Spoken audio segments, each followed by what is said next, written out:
Om Swastiastu. Om Awigamastu Namasidam. Om Sidarastu Taastu Astu Swaha. Om Anabhadrah Kertawiyangtu Wiswata. Semoga pikiran yang baik datang dari segala penjuru. Halo semuanya, teman-teman yang sedang menonton video ini. Bagaimana kabar kalian? Saya harap semoga kita semua sehat selalu dan bahagia selalu ya. Seperti kata pepatah mengatakan, tak kenal maka tak sayang. Maka supaya ada rasa sayang di antara kita, maka izinkanlah saya untuk memperkenalkan diri terlebih dahulu. Baik, perkenalkan, nama saya Wayani Sisniawati, nomor induk mahasiswa 2211011075. Saya merupakan mahasiswa aktif program studi pendidikan agama Hindu semester 5, Sekolah Tinggi Agama Hindu Negeri Empu Puturan, Singaraja. Saya merupakan anak pertama dari pasangan Bapak Ketut Somo dan Ibu Ketut Ardani, dan saya memiliki satu orang adik yang bernama Ketut Aditya. Saya berasal dari Desa Ruos, Kecamatan Buairawan, Kabupaten Ogan Komering Ulu Selatan, Provinsi Sumatera Selatan.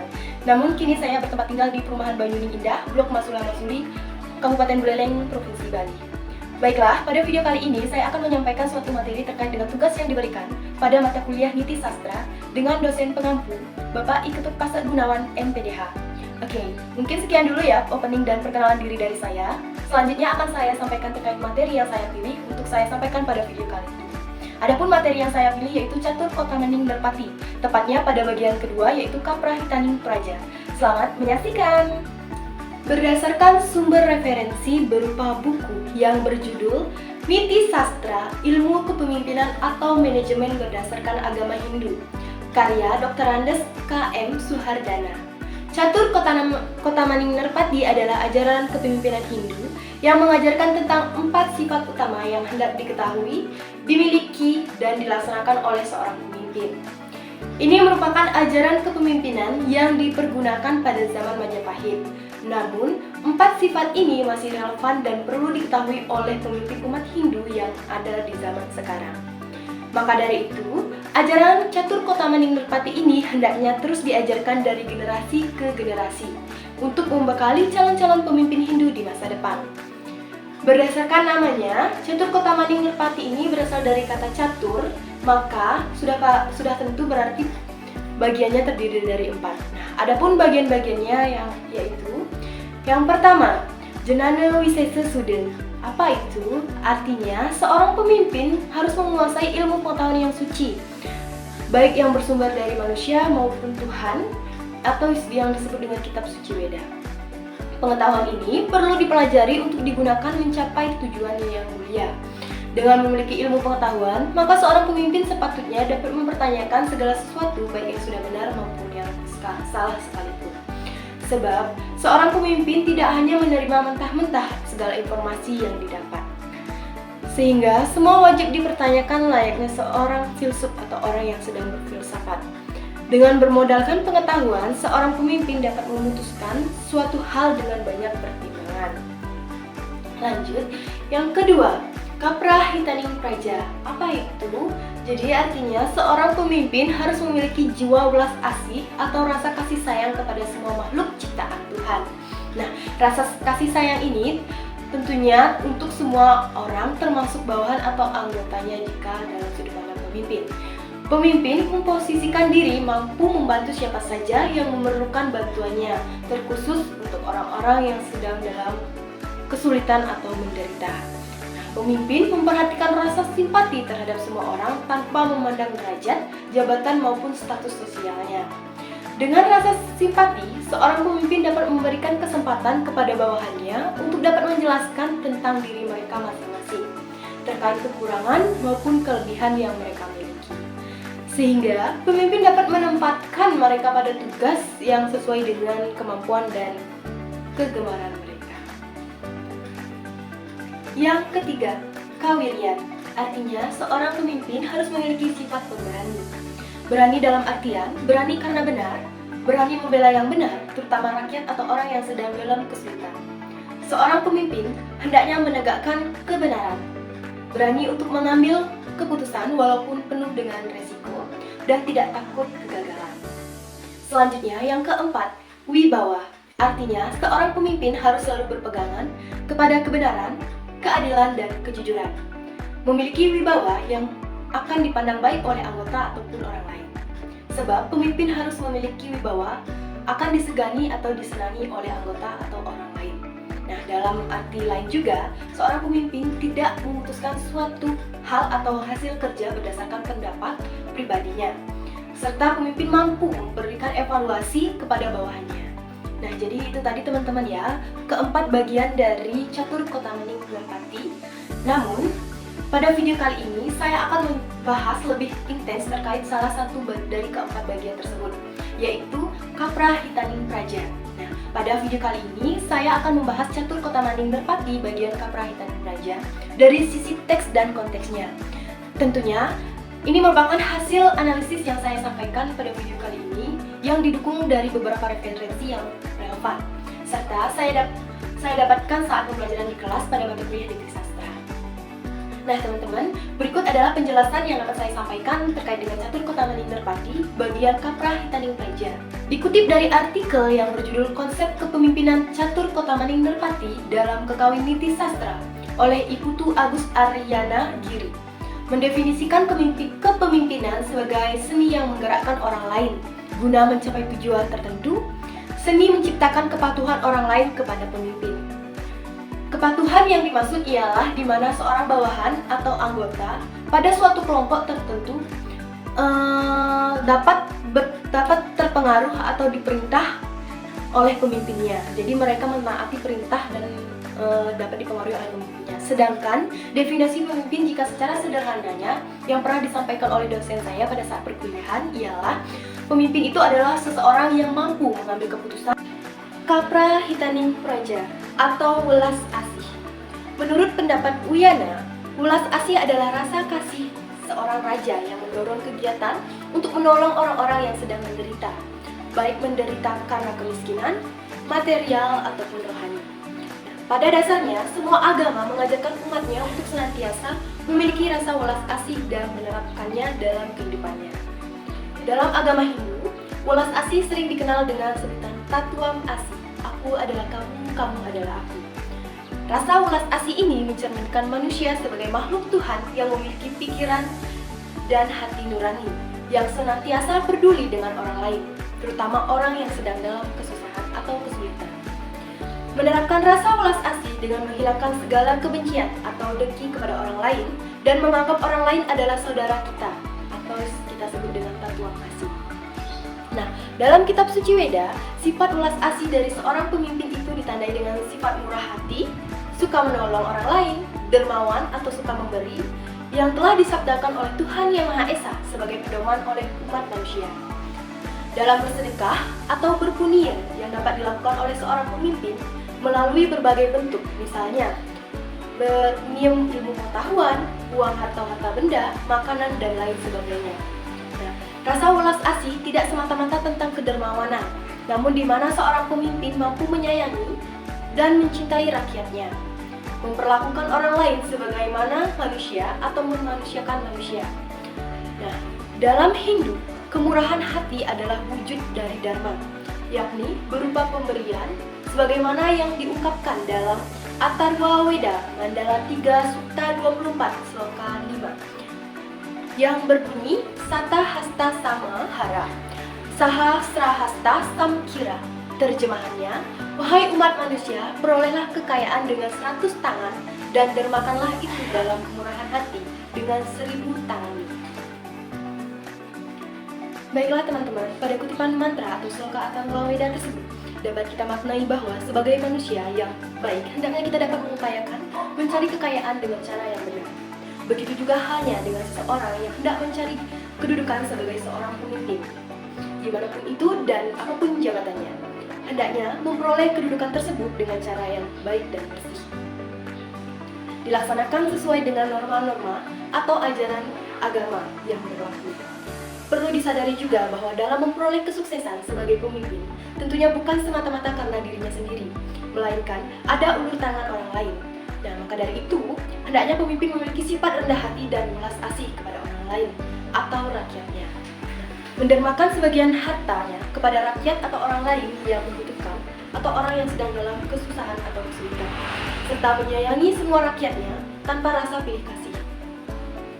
Tentunya, dalam memberikan bantuan kepada masyarakat, seorang pemimpin hendaknya memperhatikan dengan baik supaya bantuan yang diberikan dan tepat sasaran, dan juga pemimpin yang memberikan bantuan berupa harta benda, uang, makanan, maupun dalam bentuk lainnya yang berasal dari kekayaan pribadi maupun dana yang dimiliki oleh suatu negara.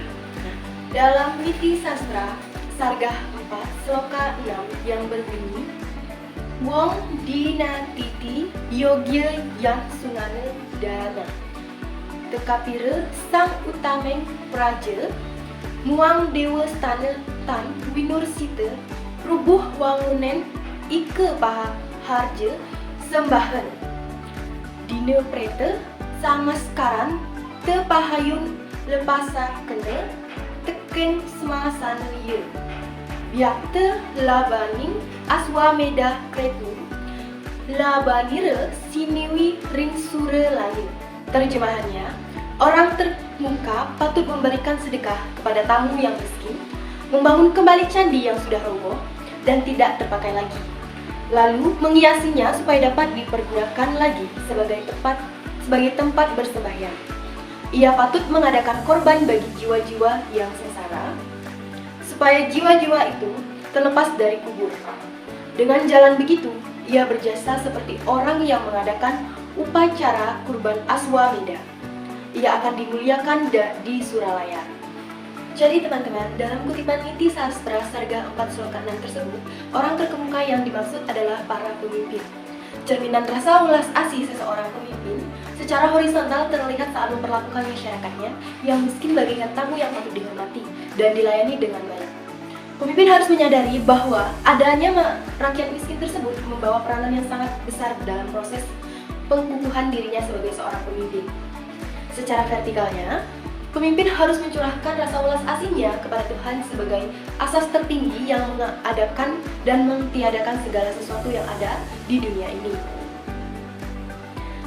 Berikanlah perhatian kepada tempat suci yang sudah mengalami kerusakan agar segera diperbaiki sehingga memberikan suasana yang kondusif bagi masyarakat dalam melaksanakan atau melakukan kegiatan keagamaan. Kepedulian yang tidak kalah penting bagi seorang pemimpin adalah tidak hanya memperhatikan masyarakatnya ketika masih hidup saja, melainkan pada saat kematiannya juga.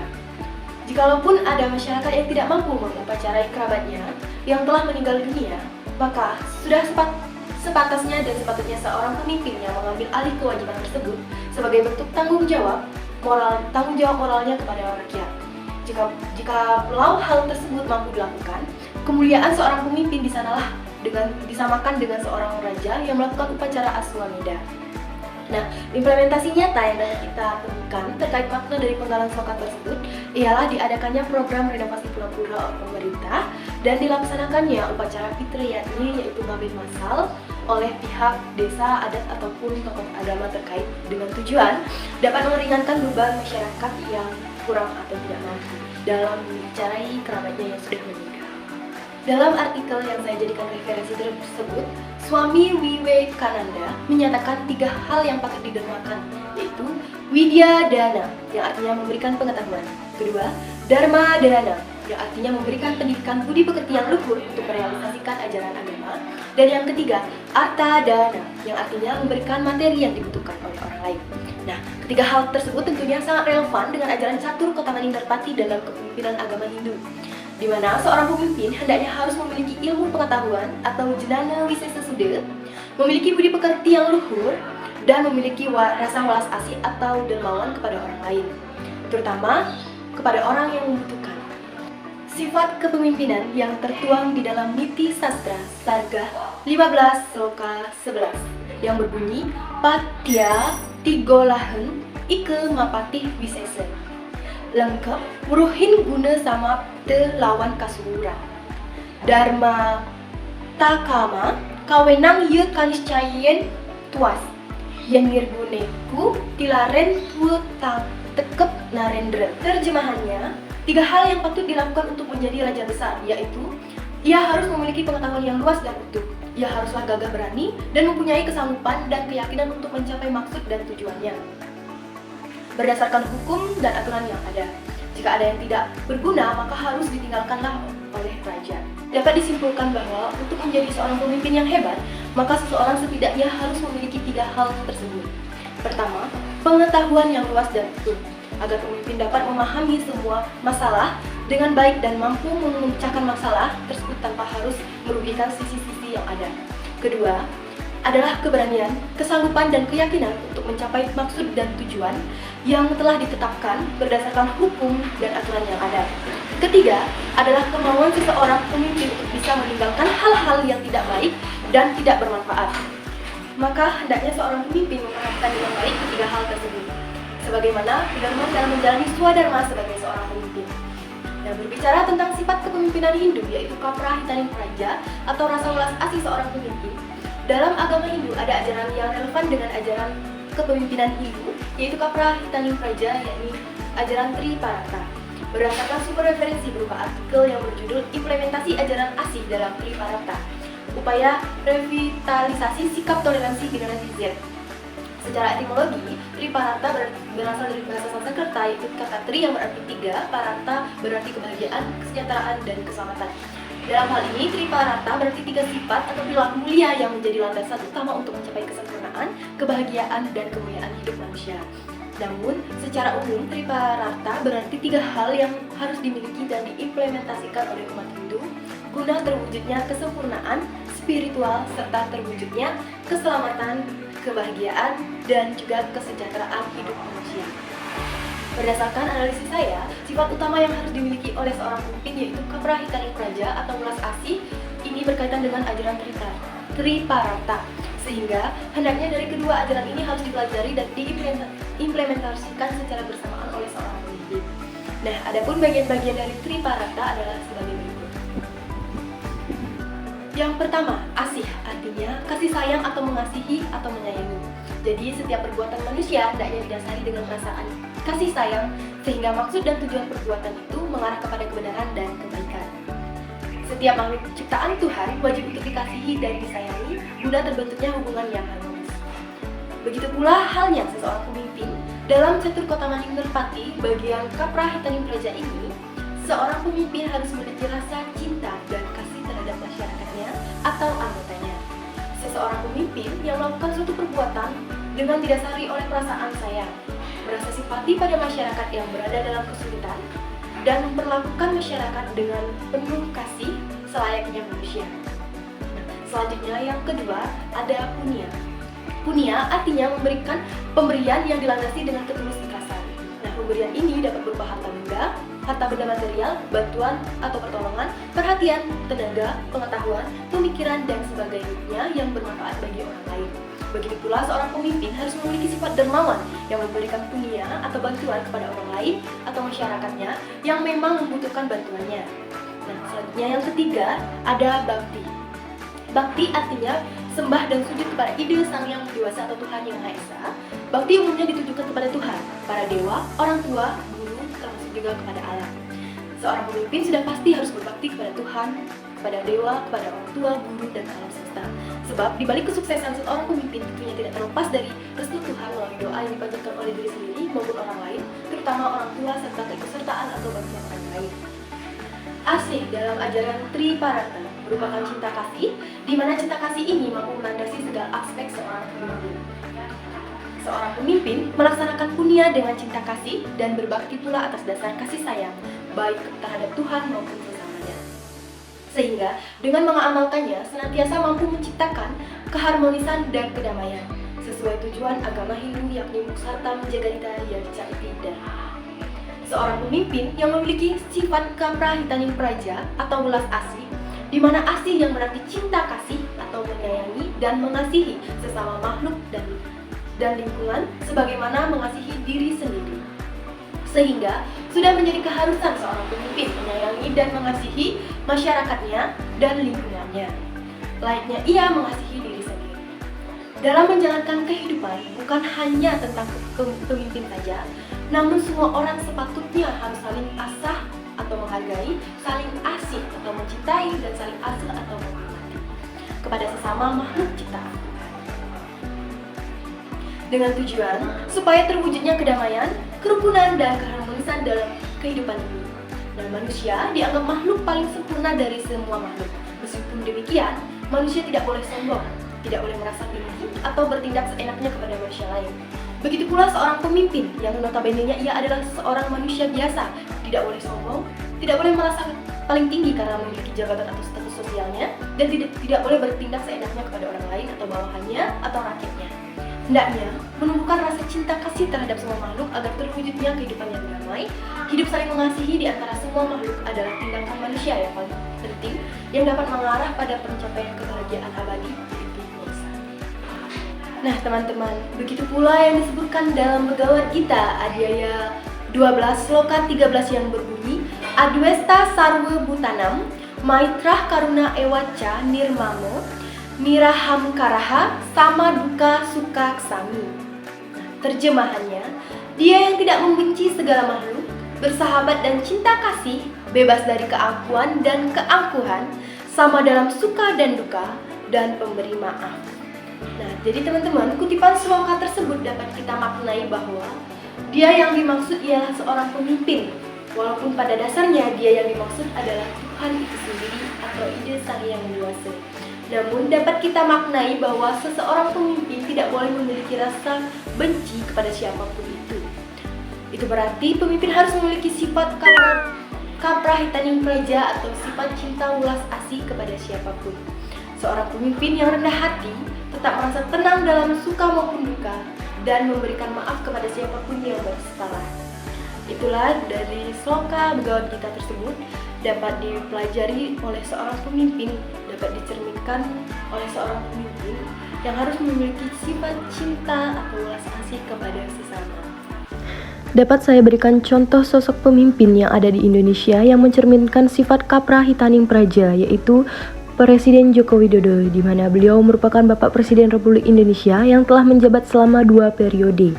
Beliau merupakan sosok pemimpin yang disegani oleh negara lain dan disayangi dan dicintai oleh rakyatnya. Walaupun tidak menutup kemungkinan pasti ada saja yang tidak menyukai beliau. Presiden Jokowi adalah pemimpin yang terkenal merakyat dan sederhana. Beliau sering melakukan perjalanan dan mendatangi daerah-daerah perdesaan, turun langsung di tengah masyarakat, dan juga beliau sangat mencintai rakyatnya. Presiden Jokowi merupakan presiden yang sangat disegani oleh masyarakat. Terbukti beliau sangat memperdulikan rakyatnya, terutama rakyat kecil yang membutuhkan pertolongan.